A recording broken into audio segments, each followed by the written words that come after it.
What's up, everybody? My name is JC Sowles. I'm also known as JC Mr. Fitness. I am a master personal trainer, certified nutrition counselor in the greater Atlanta area, and I am super duper excited to be able to help you guys out with this project you're doing. I was so excited when my sister called me and said, hey, we're trying to break some things down on what's happened with the nutritional system, what's going on with the food system.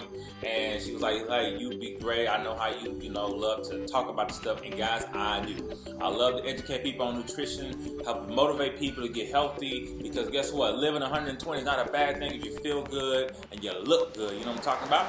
Now, love you, Crystal. Thank you. I just want to shout you out. Thank you for this opportunity. Professor, you got to give my sister an A because it's my sister. All right. But anyways, guys, I want to help you guys get a really clear understanding on what's going on, what's happened with our food system and how it's caused our chronic disease and weight issues today. So there are three main things I want you guys to pretty much write down, okay? Because I want you to do some homework, all right? The first thing I want you to write down is this: GMO. GMO. Okay, write that down. That's number one. The next thing I want you to write down is this, okay? Is write down irradiation. Irradiation. IRRADATION. Irradiation of foods, okay? And the third thing I want you to write down is modern agricultural practices versus historical practice, older agricultural practices. You'll get the point. So you're gonna write those three things down, and you're gonna go to good old Google, and you're just gonna spend a little bit of time just seeing what Google has to offer on those three topics. All right, and I'm gonna go into a little detail with this video. I know I don't have a whole lot of time. So the problem with today is this: we're overfed. Okay, we're overfed. We're eating way too much, okay? We're undernourished. We're not getting enough nutrition from the things we eat. And I'm gonna break that down, all right? We're overdrugged. 1 out of 4 Americans on at least one prescription medication every day. That's from cradle to the grave, kids all the way to the seniors, okay? And we're overtrained, all right? Overtrained means we're working out and doing way more without the proper sustenance to actually support that output. So I'm gonna break all this thing back down, okay? We start with overfed. We're eating 3,200 calories a day on average, okay? 50 years ago, we were eating about half at about 1,500, all right? All right. Now, what happens when you have more calories than you need? You start to gain extra weight, extra body fat. Your body's gonna store it, say, hey, we'll just save it for later. And just keep saving it until you decide to do something different about it. The second thing is we're undernourished. What that means is this: out of those 3,200 calories, the nutrients in those foods, when I mean by nutrients, I mean not just the fats, the carbs, and the protein, okay? I'm talking about the micronutrients. You may have never heard of those before. You may want to write that down, micronutrients. That's the category of non-caloric nutrients, as in the vitamins, the minerals, the coenzymes. These are other things that are inside the food that really focus on helping cell function as opposed to providing energy per se. That's what the fats, carbs, and protein, they provide energy and also rebuilding of tissue. But micronutrients help with a lot of other intricate things, all right? To give you an example, vitamin A, beta carotene. You may have seen a carrot, it's orange, all right? Vitamin A is created from beta carotene, all right? Now, what does this have to do with you? This is how important vitamins are. Without vitamin A, you have no vision. You cannot see. You will go blind immediately. It's this serious.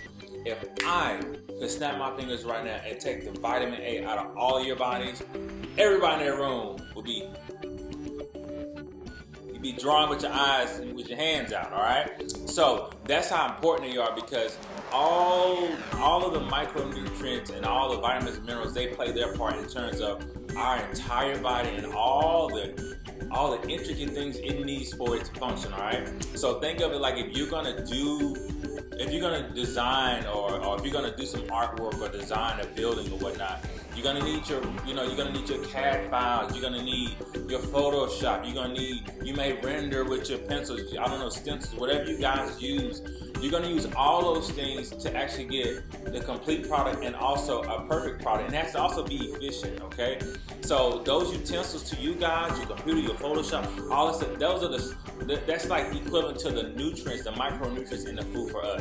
If we are eating foods that don't have the proper vitamins and minerals, then our body can't do its complete job to rebuild, to maintain, and to stay healthy. Immune system will be depleted, all that good stuff. So that's the second part in terms of our food. We're undernourished. Now the third part is obviously because we're undernourished, we get sick. So then guess what? We're going to be taking medications, all right? And that just kind of speaks for itself. And then the fourth component is we're overtraining. This is what I see a lot of people do. A lot of people want to lose weight, they want to be healthy, and they start to exercise, which is never a bad thing. The problem is that when we exercise, we actually deplete the body of more nutrients. So if the food doesn't have enough nutrition in it already, and then we start doing things that depletes more of our nutrition, we become more fatigued. We become even more tired. And we don't lose any weight, and we get frustrated, we get tired, we go, what the hell is going on? So a lot of this has to do, going back to those three things I talked about earlier, genetically modified foods, GMO, genetically modified organisms, all right? You're gonna look that up. GMO foods are basically frankenfood. Frankenfood is, I'm gonna give you an example exactly what happens, okay? I give you an example with corn. So what you have these biochemists or these biotechnologists do, they'll take the original seed, the seed that the creator gave us, and what they'll do is they'll go into the lab and they'll change traits on the DNA of that seed. Now, I guess to help you guys understand, every species has some DNA. Okay, that means it has some type of coding that's going to tell it to do what it needs to do. Like corn has the DNA code to tell it to be yellow or orange or whatever, and taste the way it tastes, and look the way it looks, grow as big as it grows. All right, and all this comes from the creator. So we've gotten pretty smart over the years. So biotechnology, they can go and actually manipulate those components of the DNA. The problem with that is this: if you watch X-Men, mutations can work for you and they can work against you.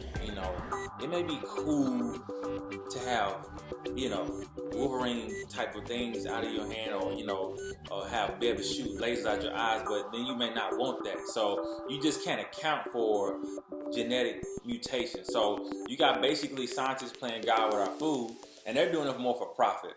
So I'm sorry, I'm losing track. But anyways, so they take corn, they go, hey, we don't want to, they don't want to spray it with pesticides or herbicide anymore because those cause cancer. So what we'll do is this: we won't spray it, but what we'll do is this: we'll take the active ingredient out of the pesticide, and we'll actually implant that in the corn as a DNA trait. Oh yeah, this is what they're doing. So they'll go in, basically seed rape the corn, and they'll put that active ingredient, Bt toxin, they'll put that inside the corn seed, close it back up, and then now we have a brand new species of corn that's actually producing a synthetic herbicide or pesticide on its own. So when it goes into the ground and grows, it's gonna look like regular corn, and it may taste somewhat similar. Sometimes it doesn't look the same, but it's very similar to the naked eye. Most people won't know the difference. Well, some people do. But when it grows, it's actually going to produce a pesticide, so that the pest there won't even be any pest to actually bother it. The problem with that is this: it throws off the ecosystem. Not to mention, when you eat that food, you're going to actually ingest that DNA trait in your body. It's going to break down in your gut, and now what you have is this synthetic, toxic, mutated DNA pesticide inside your body, and you wonder why you're having GI issues, intestinal issues. And this has been going on for some time now. GMO foods were cleared in the 90s to be mass-produced in the mainstream food, and that's why people have been pushing so hard to get our foods labeled, because there are extremely dangerous long-term effects of eating genetically modified foods. They'll say there's none, but new studies have shown that there are cancer, all types of autism, all types of disease that are associated with eating genetically modified foods, all right? The next thing is irradiation. So basically, irradiation is when they microwave or nuke the food before they actually bring it to market. And the reason why they do stuff like that is because to prolong the shelf life. Basically, when you radiate something, you destroy all life forms, like life sources. So, give you guys an example, like bread. Most commercial brand breads, when you buy them, they're going to, you can leave them on a shelf forever and they'll never mold.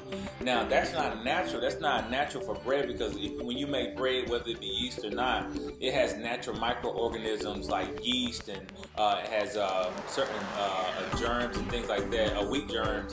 And eventually, once that air and stuff hits it, it starts to grow mold, and that's a natural, healthy process. And that means that it's time for that bread to die, and that's how you know when to throw it out. But when they irradiate their bread, they destroy all the good yeast, the good bacteria, all the good microorganisms that would actually help our bodies have healthy digestive processes. So you're just eating basically like cardboard bread, and when you're eating, you may feel like a little irritation in your stomach. You know what I'm talking about. And that's because the bread has been robbed of its natural state, its natural nutritional components, and it's had all these preservatives added into it, and now that's what you're eating. So, and that's mainstream across a lot of foods. They do that with eggs. They do that with a lot of foods. So it's basically, it's like taking food through chemo. I don't know if you've ever known anybody go through chemo, but you don't come out smiling from chemo. So they do that, and they can shelve their food for a long time. All right, and the last thing is modern agricultural practices. They're extremely different from how we originally were doing agriculture. Even like how they plant crops. If you drive, in the country or anything like that, you'll see fields and fields and fields of the same crop being planted. That's not normal agricultural practices, because you have to have what's called crop rotation. You don't ever want to oversaturate a land with one crop, because what happens is it's going to recruit an abundance of that crop's pests, and there won't be any ecosystem balance. So you want to plant different things throughout your acreage, so that way you actually mitigate the pest, and it actually naturally takes care of itself. All right, so those are like the main three things that you guys want to take a look at. Hopefully this helped you guys get a better understanding. What all this leads up to is that when we eat, but we don't get nourished.